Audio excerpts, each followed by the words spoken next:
Goeiemiddag, baie welkom hier op die plaas by ons. Ons gaan vandag bietjie met jou gesels oor 'n paar onderwerpe. En die eerste daaroor gaan ons bietjie gesels oor 'n lammetjie. Ek gaan hierdie lammetjie vat en dan gaan hom nou neersit hierso en dan gaan ons hom vrylaat in die veld sodat hy die veld ingaan en daar gaan hy.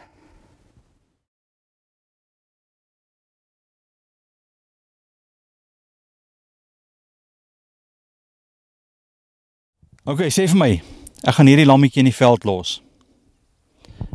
Ons gaan haar los, sy gaan nou maar oornag van nou af met sy in die veld slaap. Dink julle dis reg? Dink julle dis goed? Ja, is jakkalse in die omgewing, die jakkalse kan haar opvreet, maar julle weet, dis maar 'n kans wat ons moet vat, né? So, stem julle saam, is dit reg? Of dink julle is beter ek vang haar en ek jag haar kraal toe in die aande, en laat haar saam met haar trop, en saam met haar ma loop? Is dit die regte manier? Ja, dis die regte manier. Maar hoekom doen jy dit nie met jou kinders nie? Hoekom sê jy nee, dis reg? Ons laat my kind blootgestel word aan allerlei gemors, aan pornografie, aan allerlei gemors. Dis reg laat my kind daaraan blootgestel word. En jy los dit maar net. Weet jy wat is die nadele? Kom ek vat jou na die tyd. Vroeger jare was daar oorlog in Suidwes op die grens gewees en daar was oralster was daar oorlog gewees. Ons het oral op ons grense die weermag ontplooi en sê vir my, het ons die ouens net as hulle matriek uitkom agter op die lorries gelaai en grens toe gestuur gaan beklei? Ja, dis mos reg. Hulle weet niks nie, maar is alright, hulle kan maar gaan fight. Nee, ons het dit nie gedoen nie. Net 'n stupid mens werk so. Net iemand wat van plan is om te verloor, in die oorlog werk so. Hulle is gevat, weermag het hulle ingetrek, in 'n basis, daar is dissipline geleer, daar is baie ander dinge met hulle deurgegaan, wat hulle geleer het, en hulle is voorberei en hulle is gereed gemaak, basiese opleiding is gedoen, daarna meer gespesialiseerde opleiding, en beter afronding is op hulle gedoen, en wanneer hulle gereed is vir die gevegsfront, eers dan word hulle geneem, en slegs hulle wat gereed is vir die gevegsfront, word geneem en na die gevegsfront toe gestuur. Nie die ander nie. Nie die wat nie gereed is nie. Eers wanneer hy gereed is, word hy gevegsfront toe gestuur. Sodat hy kan oorleef. Want 'n dooie soldaat waarop jy duisende rande en honderde duisende rande gespandeer het, om hom goed op te lei, wil jy nie net laat doodskiet nie. Die toerusting wat hy by hom dra, wil jy nie net vir jou vyande weggee nie. Maar ons doen dit nie met ons kinders nie. Ons vat ons kinders by die skole, hulle word blootgestel aan allerlei gemors, ons bied nie eers weerstand daarteen nie. Ons staan nie eers daarteen op nie. Ons maak die een kompromie op die ander kompromie, en ons kinders word vir die hel groot gemaak. En ons vra en ons wonder, wat gaan met ons jeug aan? Wat gaan met die jong mense aan? Miskien begin dit by ons. Kom ons kom terug by die lammetjie. As ek hierdie lammetjie hier los, die eerste ding, is hier 'n gevaar van jakkalse? Ja. 'n Jakkals gaan hom heel waarskynlik kan opvreet in die nag, as 'n groot kans daarvoor. Enige roofdier kan hom, hy's opeet, en dan is hy verder ook blootgestel aan natuurelemente, allerhande natuurelemente, wind, weer, storms, haal, hy's blootgestel aan al hierdie goede. En dit terwyl hy alleen is en hy weet nie eers wat dit behoorlik is nie. Hierdie lammetjie is jonk, hy het nog nooit eers behoorlike donderstorm oorleef nie. Of deurgegaan saam met sy ma nie. So hoe gaan hierdie arme lammetjie nou voel in die veld? Maar ons stuur ons kinders in dit in. Ons sê vir ons kinders, gaan in verhoudings in, waarvoor hulle nie gereed is nie, en hulle kry seer, en dan sê ons, ag nee, is alright, miskien die volgende boyfriend of girlfriend is dalk beter, jy weet, ons kry ons maar seer. Nee, dis seer kry we daai, wat God nooit vir ons beplan het nie, maar dis deur ons eie dwaasheid, wat ons kinders in verhouding na verhouding instuur, waarvoor hulle nie gereed is nie. Kom ons gaan terug na die skaap toe, wat gebeur verder? Hy kry verder geen melk van sy moeder af nie, so daardie voedende elemente van sy moeder se kant af, daar die immuniteit deur die melk, al die tipe goedjies gaan verlore. En so gebeur het wanneer ons kinders in hierdie omstandighede laat ingaan. Die skaap verloor byvoorbeeld ook verder sy trop-eienskappe. Sy bonding met die trop en selfs met sy ma raak al flouer en flouer, soos wat dit verder gaan. En met ons kinders gebeur dieselfde. Ons blootstelling aan al hierdie gemors in die wêreld verswak verhoudings tussen ouers en kinders. Hierdie blootstelling verswak verhoudings. Maar ons wonder wat gaan aan met die jeug, wat gaan aan met ons kinders, en ons maak alweer 'n kompromie, net om onsself 'n rad voor die oor te draai, en net weer 'n volgende storie, sodat ons net nie vir iets hoef te staan nie. Aan die ma se kant, soos wat die lammetjie wegbly, word die melk al minder, en dit naderhand droog die melk heeltemal op. En dit beteken, daardie lammetjie, al kom hy terug, kan hy nie meer daai melk kry nie. Al kom hy 2 weke later, kom die lammetjie terug by sy ma, het daai melk opgedroog. Daai melk gaan nie skielik nou weer, daai vermoë het opgehou, daai verhouding wat verbrokkel, met die tyd soos wat ons kinders aan al hierdie wêreldse gemors, en hoe meer ons verwêrelds en ons kinders laat verwêrelds, hoe meer word hulle in hierdie groot goed blootgestel waar hulle nie blootgestel aan moet wees nie, want hulle is nie sterk genoeg daarvoor nie. Hoe swakker word ons verhoudings met ons kinders. Wat is van die jakkalse waaraan ons blootgestel word? Wat is van die elemente waaraan ons in ons skole, waar ons kinders aan blootstel? Ek sê vandag vir jou, een van die gevaarlikste goed waaraan jy jou kind blootstel is hierdie smartphones. Elke tweede Bobbejaan gee vir sy kind 'n smartphone. En weet julle wat gebeur? En hulle is op die internet, en hulle is op hierdie chatroom, en hulle is op WhatsApp, en hulle is op Facebook, en hulle is op alles aktief, waar hulle nie hoort nie. En hulle is blootgestel aan goed, waaraan hulle nie blootgestel word nie. En ons staan terug en ons sê vir onsself, ag weet jy, dis daarom nie so erg nie. Waarvoor gaan jy so erg te kere oor daai blootstelling? En dan wonder jy, wat gaan met jou kind aan? En ek wil vandag vir jou vra, nee, maar my kind sê, nee, hy kom nooit, hy raak nie aan pornografie nie. My kind sê, het jy, toe jy klein was, nooit vir jou pa en jou ma gelieg nie? Ek vra jou die vraag, meneer en mevrou, toe jy so klein chokkertjie was, het jy sweets gesteel en sê jy vir jou pa en jou ma, nee, ek het niks gedoen nie? Dit was nie ek nie. Hoeveel keer het jy vir jou pa en jou ma gelieg? Hoeveel keer was jy op plek en dan sê jy vir jou pa en jou ma, nee, ek was nie daar nie? Of hoeveel keer was jy op 'n plek, was jy veronderstel om op 'n plek te wees, dan sê jy vir jou pa en jou ma, jy was nie daar nie, maar jy was op 'n ander plek. Of jy was daar, maar jy was eintlik op 'n ander plek. Hoeveel keer het jy vir jou ouers gelieg? En jy dink nie eers daaraan dat jou kind vir jou kan lieg nie. Wat se dwaasheid is aan die gang onder ons ouers? Kom aan ouers. Dis tyd om wakker te word, dis tyd om realisties te raak en te besef. Jou kind word blootgestel aan goede, en jy eet alles vir soetkoek op. So stop julle nonsens nou. Luister en reageer vir 'n slag, en dink vir 'n slag wat jy doen met jou kinders. Hou op om bloot te stel aan allerlei strooi. Weet jy wat, dit kos 'n prys.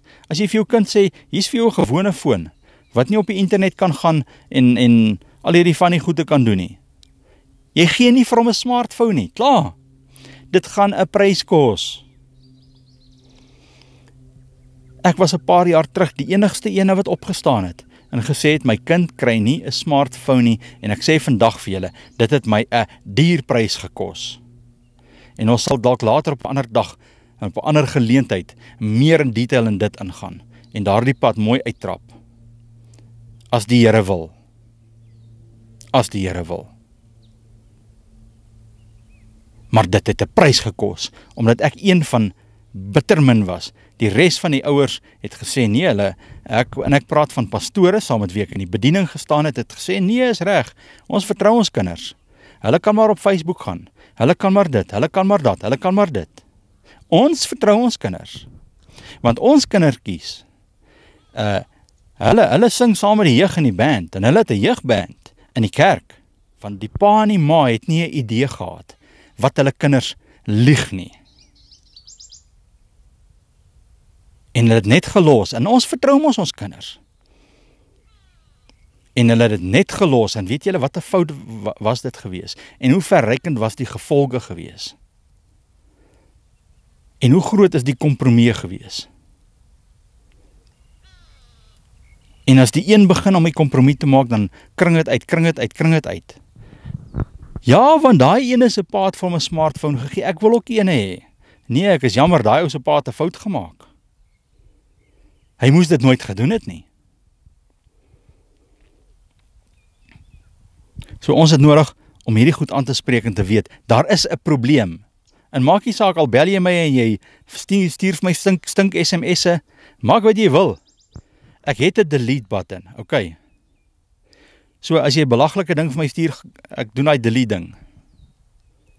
Wat is nog van hierdie jakkalse wat ons kinders, hierdie wolwe wat ons kinders opvreet, is van hierdie PC games, hierdie games wat hulle speel op hulle fone, al hierdie games en goede? Nee, hierdie gewelddadige games, die flieks, sekulêre televisie met hulle seksuele perversiteit, die tydskrifte wat jy koop, hierdie You Magazine en al hierdie goede. Jammer my maat, dit wat jare terug pornografie was, is vandag in die gesinstydskrifte. En dan stel jy jou kind daaraan bloot. Kom aan, ons moet begin bykom. As hierdie games en hierdie goede nie so invloed gehad het nie, ek kyk so rukkie terug na 'n video artikeltjie wat iemand opgesit het en 'n stukkie navorsing wat ouens gedoen het en wat hulle 'n rapport wat hulle maak van iets. En hierdie mense sê die ideale oorlogsmasjien is hierdie jong mense wat met hierdie TV games en al hierdie goed, hierdie gewelddadige games besig was. En hulle word nou opgeneem in die weermag. Is die ideale, it's an ideal killing machine. They come pre-programmed for killing. Waarom dink jy, as ons kyk in Amerika, hoe lyk dit? Hoe maklik maak mense mekaar dood daar? Hierdie blootstelling in hierdie flieks en hierdie PC games en hierdie goed maak mense onsensitief vir geweld. Dit normaliseer dit wat skrikwekkend en gewelddadig en vieslik is. Seksuele perversie word genormaliseer daardeur. En ons maak 'n kompromie en ons stel ons kinders daaraan bloot, asof dit normaal is. En dit wat hulle as normaal beskou word in hulle volgende generasie, 'n 10 maal erger. En hoeveel erger gaan dit dan word? Kom ons pas ons kinders op. Jou kind is kosbaar. Ek het hard met jou gepraat vandag. Want ek sê vandag vir jou, die Satan wat jou kind wil hê, is harder as wat ek met jou gepraat het vandag. Hy is meedoenloos, genadeloos en hy jag jou kind. En as jy dink ek het met jou hard gepraat, dan sê ek vandag vir jou, ek het te sag met jou gepraat. Ek het nog nie hard genoeg met jou gepraat nie. Want jou vyand is meedoenloos. Hy wil jou kind in die hel hê. Hy ywer, hy veg vir jou kind. En die woord sê vir ons, hy kom gekleed asof hy 'n engel van die lig is. En dit is die probleem. Dit lyk so mooi, en jy lyk soos 'n gogga as jy nee sê vir 'n smartphone. Maar dan lyk jy soos die gogga. Ek wil oorgaan na 'n volgende punt toe, want ek het vir jou gesê ek het 'n paar punte waaroor ek met jou wil praat, wat ek ernstig in my gees voel. Die Here wil met julle deel. Die Here wil met Suid-Afrika deel daaroor. En kom ons praat daaroor. Of jy my like of nie like nie, luister vir 'n slag. Ek sit en ek kry nou die dag 'n WhatsApp op my selfoon van 'n kerk net hier aan die kant naby my. Hierdie kerk adverteer, hulle gaan 'n dans hê en 'n kontant kroeg by die dans. En dis wat dit gaan kos per persoon, en jy is welkom. Ek neem aan hulle hou dit vir 'n fondsinsameling. As die kerk so lyk, hoe dink jy lyk die wêreld? As die kerk sê kom syp saam met ons, hoe dink jy lyk die wêreld? Hoekom moet die wêreld verander as die kerk nou soos die wêreld lyk? Nou hoef die wêreld nie om te bekeer nie, hy hoef hom nie te verander nie, want die kerk het hom bekeer na die wêreld toe. Die kerk het afvallig geraak. En hy het nou soos die wêreld geword. As kerke dit doen, dan sê ek vir jou, daar is groot fout. Moenie met so 'n kerk saamstap nie. Dis godlonaars. Dis 'n ander evangelie, dis 'n ander Jesus. Hulle verlei die eenvoudiges. En weet jy wat? Daai mense is nou so oortuig, hulle is reg. En hulle is van die moeilikste mense om die ware evangelie voor te bring. Want hulle is so oortuig deur hierdie vals Christus, deur hierdie vals kerke, wat hierdie tipe goed te doen. Ek wil vandag 'n beroep op jou doen. As jy weet, vir al die pastore, kerkleiers, ek doen vandag vir al op jou doen ek 'n beroep. 'n Ernstige, dringende beroep. Ek eis dit van jou, want God eis dit van jou. Spreek hierdie mense aan. Daar waar jy, veral as jy in daai posisie is, pastore, jy kontak daai man, en jy spreek hom aan en jy sê vir hom, dit wat jy mee besig is nie van God nie, dis in kontras met God se woord. Spreek hierdie mense aan, en terroriseer hulle tot hulle ophou daarmee. Dis nie aanvaarbaar nie. Hulle sleep die naam van die Here Jesus Christus deur die modder, en jy laat dit jou welgeval. Come on man, word wakker. Jy kan jou dit nie laat welgeval nie. Hulle vertrap die bloed van Jesus Christus. Hulle maak dit goedkoop. En jy doen niks daaromtrent nie. Jy maak nie jou mond oop en praat nie. Kom on ouens. Stop julle ruggraatloosheid. Spreek hierdie probleme aan. Maak 'n ou se kerk leeg. Dis 'n sendingveld. Hy's nie 'n kerk van Jesus Christus nie, hy's 'n sendingveld. Stuur dan jou sendelinge onder hom in. Hierdie pastoor of hierdie prediker is nie 'n pastoor nie. Hier naby wat hierdie ek wil sê nou hierdie drink en dansparty hou. Ek gaan hom kontak. Sodra ek sy nommer kry, gaan ek hom kontak. Ek het ongelukkig nie sy nommer nie. Ek kon nog nie sy nommer in die hande kry nie. Ek was die laaste paar dae te besig gewees. Maar ek gaan hom kontak sodra ek sy nommer kry. En sodra ek gereed is, gaan ek hom kontak en ek gaan teen hom opstaan. En die pastore wat hier in ons omgewing is, ek doen 'n beroep op jou ook. Kontak hierdie man. En staan teen hom op. Want dit is nie hoe Christus lyk nie. Dis nie wat Christus gesê het nie. Drank word hoeveel keer in die woord veroordeel. Die woord sê geen dronkard gaan na die koninkryk van God ingaan nie. Hoe lyk dit? As predikers dan drank verkoop. As kerke dan drank verkoop. Dit wat God teenpraat. Hulle verlei die eenvoudiges. En mense loop agter dit aan. Kom on ouens. Kom ons gaan verkondig 'n ware evangelie aan daai mense. Kom ons konfronteer daardie leiers. Weet julle wat? Daar het 'n laksheid gekom, ons konfronteer nie meer nie. Ons konfronteer nie meer sonde nie. En my beroep op jou vandag wat ek doen, konfronteer hierdie goed, konfronteer sonde. Dis liefdeloos en harteloos om hierdie mense nie te konfronteer nie. Om dit net te los, is harteloos. Jy is meedoenloos, genadeloos as jy dit los. Jy is totaal ruggraatloos as jy dit net los. Want wat is die bestemming van daardie man? Jesus sê vir ons in Matteus, baie gaan sê, Here, Here, en min gaan ingaan.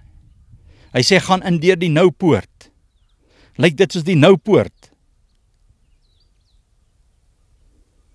Kom aan ouens, kom aan.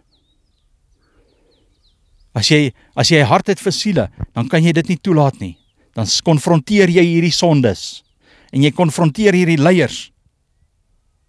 God sal self die onkruid verwyder, soos wat hy vir ons in die gelykenisse dit mooi maak. Die valsbroeders tussen ons sal God self verwyder.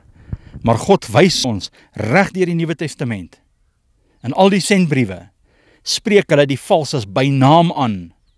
Meeste van die tyd word die vals leierskap by naam aangespreek. En ons beter dit vandag doen. Vals leierskap moet by die naam aangespreek word. Ons kan aan die vrug van dit sien. Mense wat drank verkoop is nie van Christus nie. 'n Kerk wat drank verkoop en drank toelaat op sy perseel is nie van Jesus Christus nie. Dis 'n ander evangelie. Dis 'n ander Jesus en dis heeltemal iets anderster. Dit is nie hierdie woord en hierdie Jesus nie. Jesus het nie met sy lewe, met sy bloed betaal sodat ons soos die wêreld kan lyk, en soos die wêreld kan aangaan en bly soos die wêreld nie. Hy het daardie prys betaal, sodat ons kan verander na die beeld van Jesus Christus, om met God versoen kan word. Daarom moet ons die sonde los. Ek wil oor 'n verdere punt praat, en die volgende punt wat ek gaan aanraak, is 'n ding waarmee ek die laaste tyd 'n paar keer gedeel het en mee gekonfronteer was, is die egskeidingsskande in die evangelistiese kerke. Daar is 'n skande van egskeiding, en ons verdra dit maar net, en God keer op keer veroordeel egskeiding. En ons verdra dit net. Dis nie aanvaarbaar nie. Soveel mense se lewens word vernietig en geruïneer deur die egskeiding op egskeiding. En ons verdra dit net in ons kerke, en ek is jammer my maat, pastore, jy beter begin opstaan vir hierdie goed.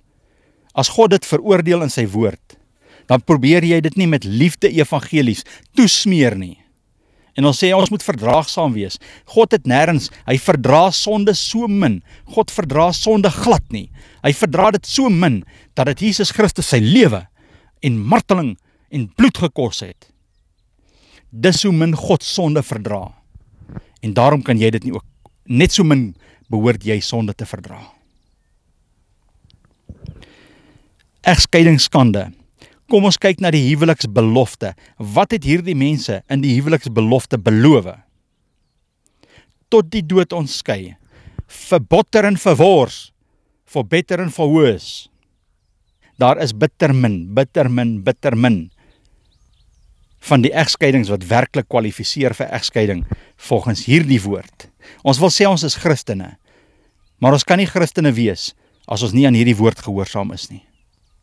Jy onderwerp jou aan hierdie woord. Ek het nou die dag weer vir iemand gesê, jy onderwerp jouself aan God en sy woord, soos wat jy jouself aan die wet moet onderwerp. As jy jouself nie aan die wet onderwerp nie en jy breek die wet, jy ry te vinnig, dan slaan die wet jou, dan onderwerp die wet jou met geweld. As jy jou nie aan God onderwerp nie, een of ander tyd gaan God jou aan hom onderwerp. En wat 'n verskriklike dag sal dit wees.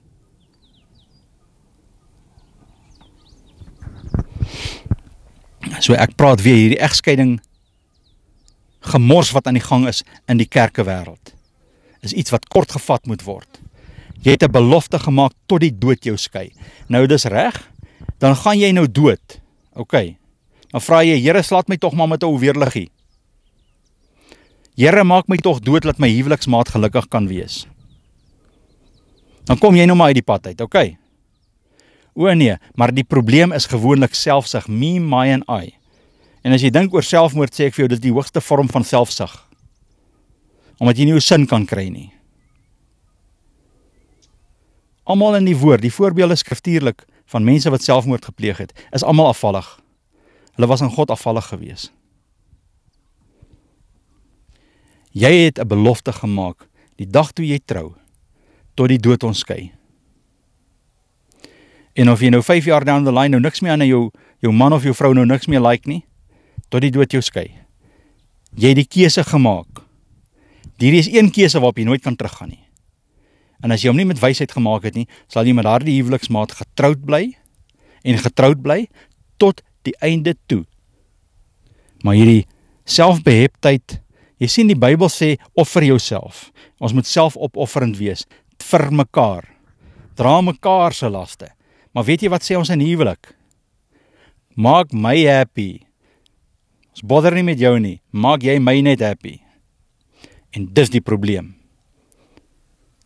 Dit het 'n selfsugtige ding geraak, want ons luister na die wêreld en al die sielkundiges. Ons luister nie wat sê God omtrent die saak nie.